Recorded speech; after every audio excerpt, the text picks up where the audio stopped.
Tom Zutaut here at Can You Get Me In? If you're here, that means you're already in.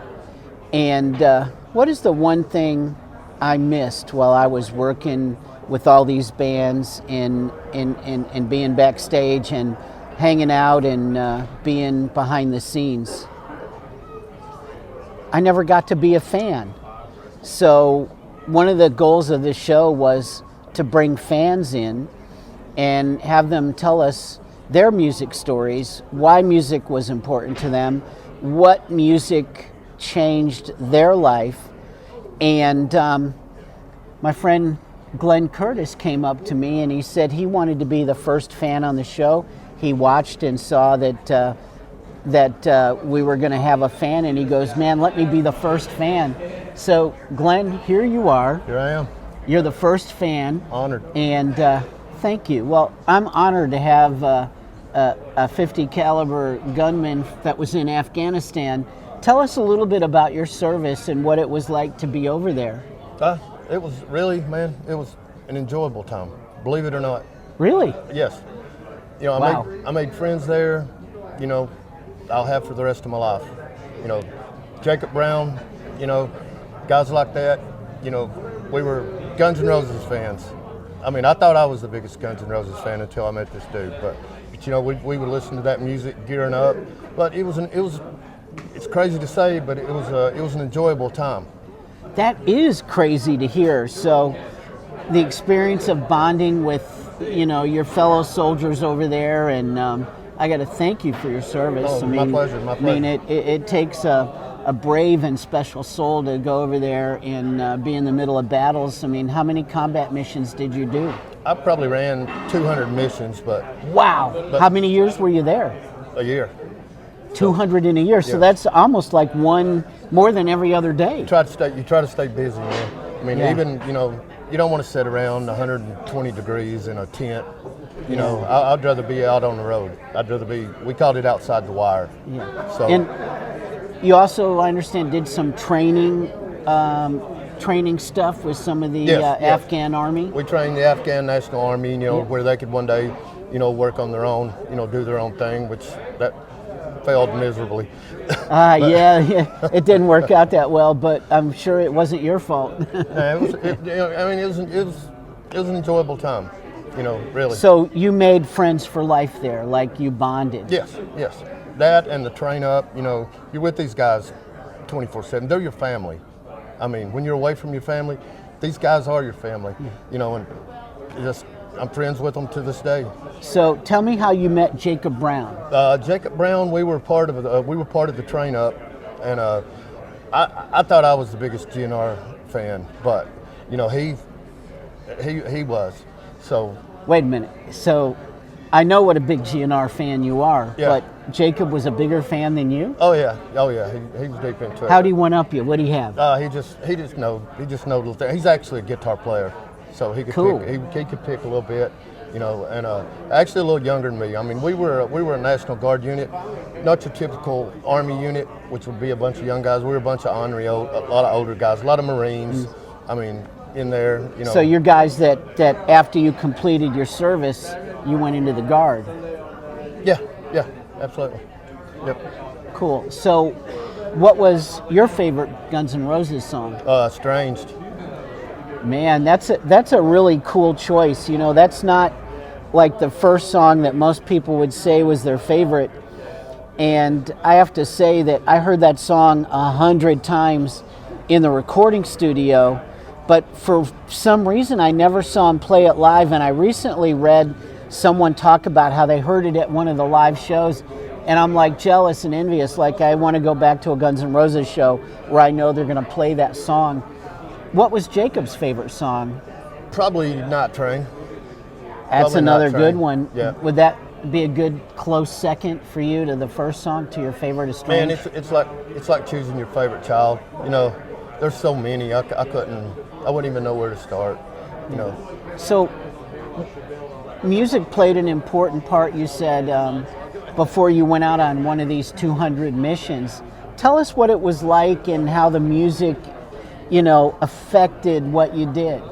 It fires you up. It fires you up. I mean, you don't want to be, you want to work yourself. I kind of wanted to work myself into a rage. And you can't do that with Lionel Richie and Commodores, which I would listen to that shit going to sleep at night. Yeah, You know, so you used the quieter music to sleep at night. Oh, yeah. But when you say work yourself up into a rage, so explain to me that kind of a mindset and why you had to get into that kind of a mindset. Well, you had to, because everybody there hates you. I mean, So- when you go outside the wire, you know, you're hated. I mean, and you got to be prepared every minute. I mean, and it's hour on top of hour of boredom, but every now and then, you know, you get that little thing happen. Yeah. So if you could get that rage, did that give you more agility to hit your targets when the moment arose? I wouldn't say that. I mean, Okay. it just fires you up. I mean, just, you know, I always had my headphones in. So back then, it's not like, you know, I had an iPod. It was loaded down. Oh, cool. So you took an iPod over there iPod, with yes, you. yeah. Old school. Old school, man. Kind of like the Apple version of the Sony Walkman from yep, back in the yep. day. Only you could put 500 songs on it. So On one device. Yeah, so, you you didn't know- need to keep putting a cassette in it. yeah, and Or the CD Walkmans came later. it was blasting, and that's probably why I can't hear shit today. Oh, You know? yeah. I have some hearing stuff too every now and then. Yeah. I mean, it's I try to wear earplugs now, even to unplug shows, because we're sitting here. We're about to go see Kevin Kinney and Peter Buck from REM. Of course, Kevin's from Driving and Crying, and they're doing an unplugged thing. Literally, they're set up like they're in a living room with chairs, and they're primarily covering. They did a record together called McDougal Blues. And the back of the set is like being on the corner of McDougal and Bleecker Street. And I used to love that street because there was a John's Pizzas in New York City and Matt Humanoff's guitar shop across the street. And that was one of my go-to destinations for the 10 years that I lived there. But, you know, back to you. So what kind of vehicle did you travel in, and where was your 50 caliber gun mounted? We had what was called an MRAP. Okay. Max Pro. It's this big, massive. It was actually an ambulance. It was an armored ambulance. But No kidding. Yeah, but we stripped all the medical gear out of it. 50 cal was mounted on top, you know, and that was where I was. It was air conditioned downstairs. You know, had a driver, a co-driver, and myself. 3 people in the vehicle. Yeah, I mean, those 50 cal guns, man, those are some big bullets, and they're, I mean, they're not easy to hold. I mean, you got to have it on a tripod or mounted, man. Those Yeah. are big guns. My uncle, he was a pilot in the Air Force in Vietnam, and, you know, they did some missions, you know, some medevac stuff, and, you know, he told me a story once about how the most important people on his ship were the 50 caliber gunners. And back, you know, in school, you know, the Vietnam War stuff was going on, and, you know, there were all these people that were protesting it. And, you know, I grew up in Chicago, born in Detroit, but I remember my uncle sort of, you know, I asked him, I said, you know, what is happening with this My Lai massacre? And he said, it's kind of like this, Tom. You know, he's one of my favorite uncles. And he said, you know, the first time a kid comes up to your ship, you know, with a basket of fruit and blows up, you know, your fellow pilot and his gunners and everybody and the wounded, he said, you know, you're like, okay, this is a fluke. But then it became a strategy. And so he said, I just had to tell my gunners to shoot anything that moved towards the chopper, because my job was to protect the wounded and the men on my ship. So he said, that's what I had to do. And I guess, you know, you were probably faced in some similar situations, because, you know, enemies in today's world, they're not easy to spot. No, they blend in. You're not fighting somebody in uniform. I mean, we were the first insurgents. I mean, this country fighting the British. Yeah. You know, but over there, you know, kids throw rocks, so can't shoot them. So I would pick my rocks every morning. I would hand pick my rocks. So they throw rocks, I throw rocks back. I was pretty damn accurate. That was good. So they threw rocks at you, you threw rocks back. Yeah, couldn't shoot them. So Yeah. What do you think what was your scariest moment? Just a couple of times we took fire. You know, had front truck blew up. Had you know, 3 of our guys were killed. I wasn't on that mission at the time. So you lost some friends. Yeah, we lost 4 or 5 over there. Yeah, I mean that's pretty sad. So, tell me more about when you were growing up. Where did you grow up? I grew up in Harlan County, Kentucky. So I'm a hillbilly. I'm almost a hillbilly. You know, my dad grew up in a holler in West Virginia, and you know, my mom grew up in Harlan County, Kentucky, and Wow. then her dad actually got a job building cars for General Motors, so that was his escape from the coal mine. My dad's dad, he worked until his last ability to work in a coal mine. So both my grandfathers worked in coal mines, and then, you know, my dad went up to Michigan for school, and that's where my mom and dad met. But what kind of music did you listen to back when you were like? When did you first become aware of music? Probably, you know, my dad. We listened to a lot of CCR, you know, Guess Who, you know, just different music. Yeah. I mean, but Was your dad in the coal mines? yeah, he worked in coal mines for 25 years. So why was he into like CCR and the Guess Who and not country music, or was he into both? Not really country, not so much country. That's interesting. Yeah, you know, my mom passed away early, but she was a Beatles fan. So, you know, I got my love for the Beatles. I love you know, that. So from her. Harlan County, Kentucky, your mom's listening to the Beatles and your dad's listening to CCR and the Guess Who. Yeah. Very seldom ever heard country music, but I love country music today. I love the older country, not this shit with these new Yeah. country. I mean, Yeah, I mean country really has become pop, and you know, you see people like Beyonce are, you know, trying to, you know, make country records, and I mean, you know, my wife and my stepdaughter, they like Beyonce's version of Jolene. You know, to me, I want to put, it sounds like fingernails on a chalkboard. Yeah. You know, I don't really like it, but I do like, you know, and my dad like played me the original, the real Hank from the 50s, you know, You're Cheating Hard and all those classic songs that everybody knows. And, you know, so I grew up listening to some country music, and I got bit by rock when I was about 10 years old. But, you know, one of the things I do like about country right now is, you know, I actually found this guy, you know, with, you know, I had a partner from Kentucky that brought him to me, a guy named Colter Wall. And I actually helped get him a deal with 30 Tigers. And, you know, when I first heard him, I thought Colter Wall was going to be like a new Johnny Cash. And we ended up taking him out to meet Rick Rubin to try and get him a record deal with Rick. But it turns out that Rick was affiliated with Universal. And at the time, they wanted to own 30% of his life and everything he did for the same money that 30 Tigers offered us just for a distribution deal. So he went with 30 Tigers, and he sells out shows all the time. And I run into Tyler Childers because Colter opened for him, and obviously Chris Stapleton opened for Guns N' Roses when they reformed and played Nissan Stadium. yeah.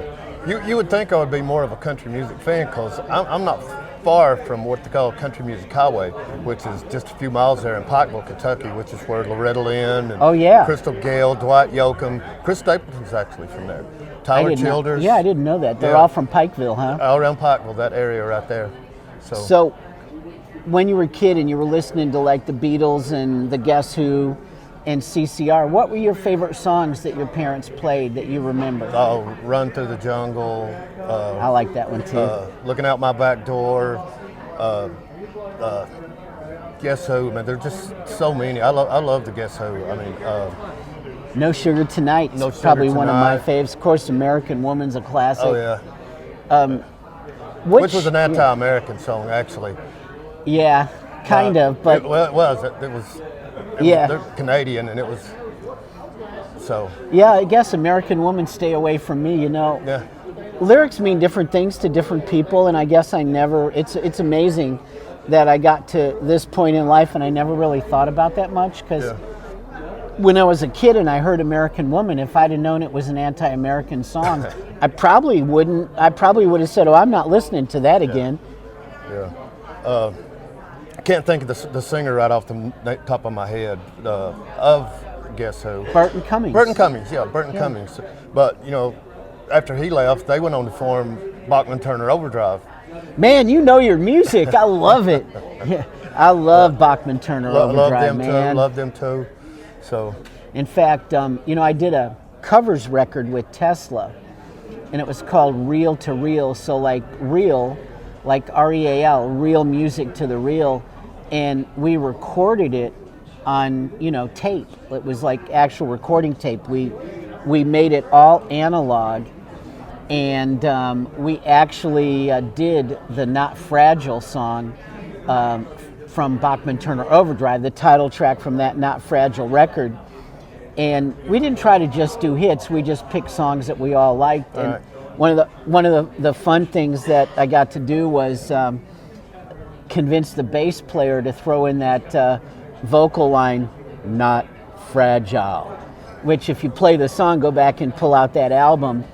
But man, they had so many great songs. And if you don't know that the Guess Who turned into Bachman Turner Overdrive with a new singer, that's literally what happened. yeah. Yep. And they've got their greatest hits. Every one of those songs is killer. I mean, Taking Care of Business, TCB, the old TCB, Elvis baby. saying, Yeah, you baby. TCB, baby. What are your favorite records from now? Like Guns N' Roses, I know. I love Shinedown. I've saw him concert 3 or 4 times. My son and I actually go to a lot of concerts, my youngest son. So I've turned him on. We saw Alice in Chains with the new singer, William Duvall. They were good. 3 Days Grace. Like I said. Heck, you're hooking up on all this new the sort of 2000s bands. Yeah, man, there's some great music. Yeah. A lot of people don't give it a chance. Yeah. But man, there's really some good music, and I think Shinedown is probably one of the best bands. Oh, they're pretty to me awesome. in the last yeah. 30 years. Yeah, they're awesome. 3 Doors Down. All these guys. I've saw them multiple times, and hopefully see them again.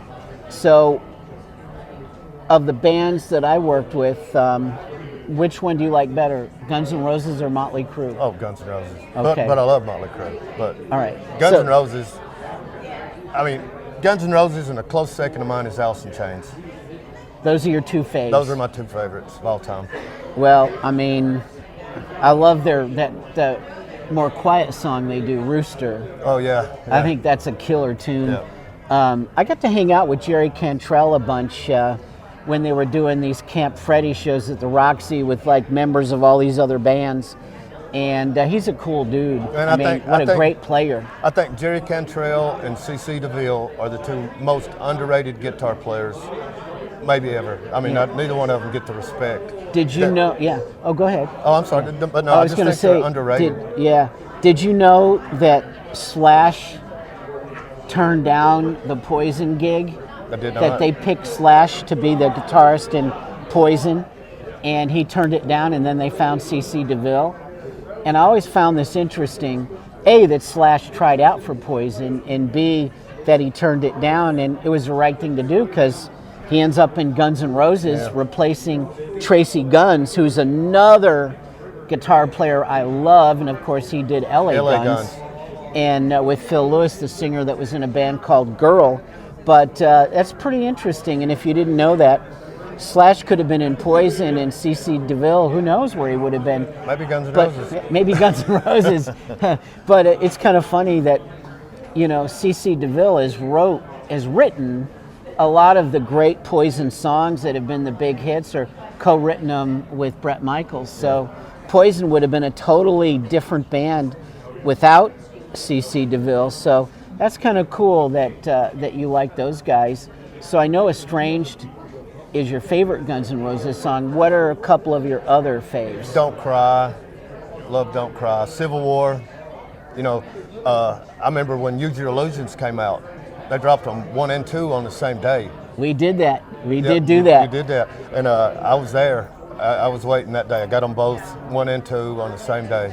Cassettes. Yeah. Did you get them at midnight or did you go in? It was when a little the store? later in the day. Okay. I had responsibilities. And they didn't run out. No, not at that time. They had plenty. No, but I had to drive like 20 miles to get it. That was from Calhoun to Dalton, Georgia. So, went to the mall up there. So, but I had. What was the name of the record store you went to?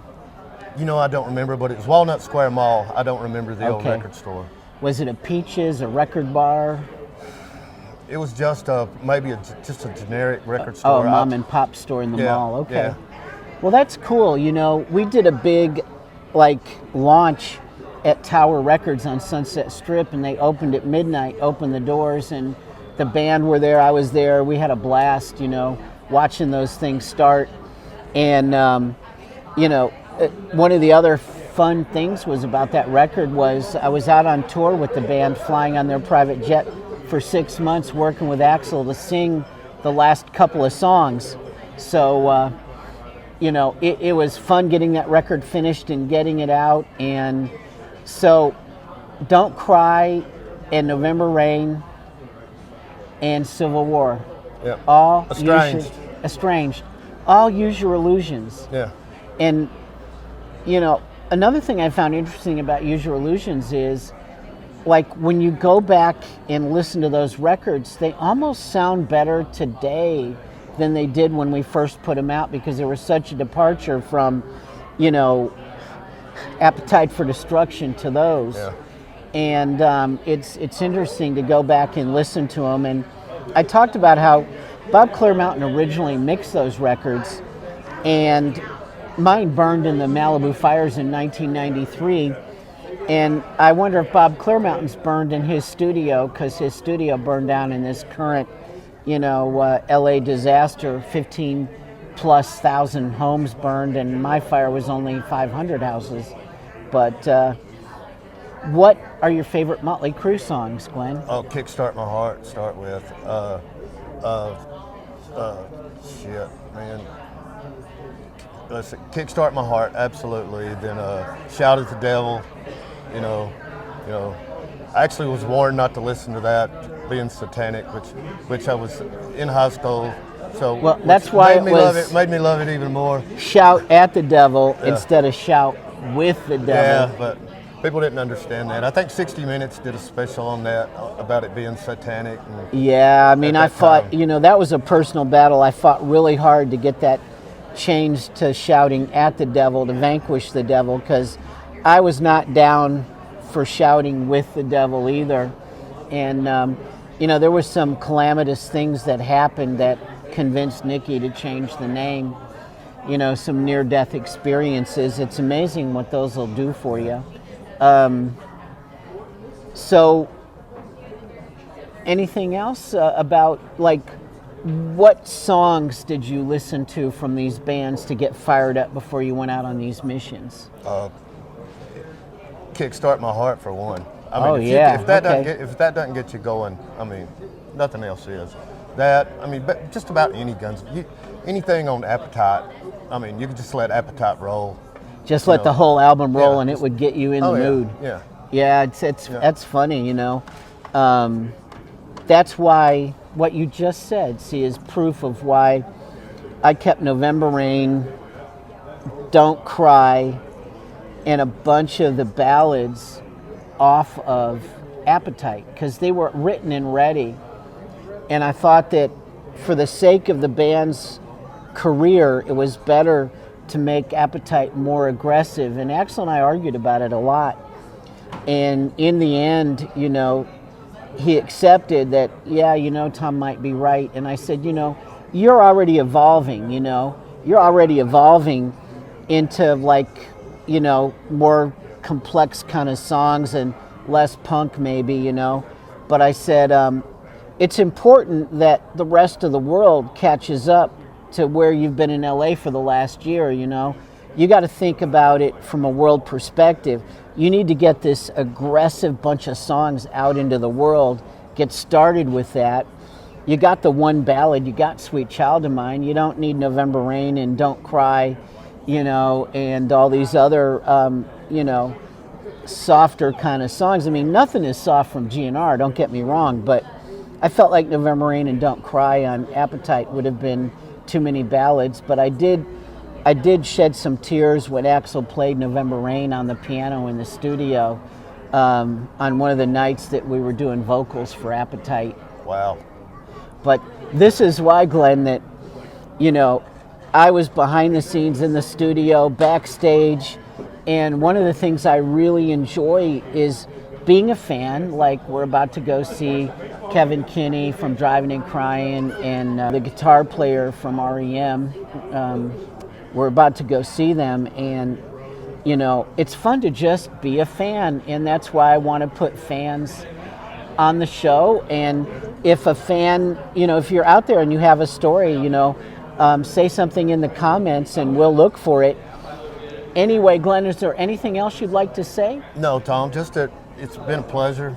You know, I feel like I have more of a face for radio, but it's been really an honor talking to you. I mean, you're just really just a down to earth, just a nice guy. If anybody doesn't know that, you really are. Well, I thank you for your service and being over there in Afghanistan and keeping us all safe.